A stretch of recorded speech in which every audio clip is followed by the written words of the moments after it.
আসসালামু আলাইকুম রহমতুল্লাহ। আমরা মানুষ আমাদের কখনো চাহিদা শেষ হয় না, কিন্তু কত সব পশু পাখি এদের কিন্তু কোনো চাহিদা নাই।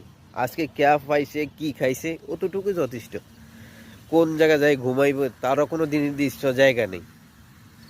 কিন্তু আমাদের সুন্দর বাড়ি লাগবে, দামি গাড়ি লাগবে, ভালো একটা বিছনা লাগবে, কালকের জন্য ভালো বিরিয়ানি তিরানি সিরানি এগুলা লাগবে।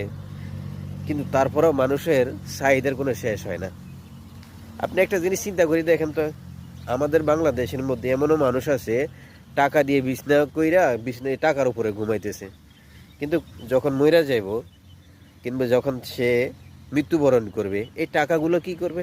তার ফ্যামিলি কিংবা তার আত্মীয় স্বজন তারা তারা ওই টাকাগুলো কি করবে? খাবারে তো খাবে, তাই না? অন্য কিছু তো আর করতে পারবে না, টাকাগুলো তো আর কবরে নিয়ে যাইতে পারবে না।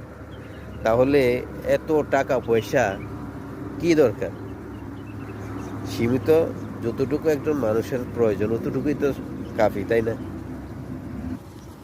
যদি আমার ভিডিওগুলো আপনাদের ভালো নাও লাগে, তবে ছোট ভাই হিসাবে একটা কমেন্টস করে আমাকে আমাকে সাহস দিবেন যেন আর একটু সুন্দর করে ভিডিও বানানোর চেষ্টা করি। ধন্যবাদ সবাইকে।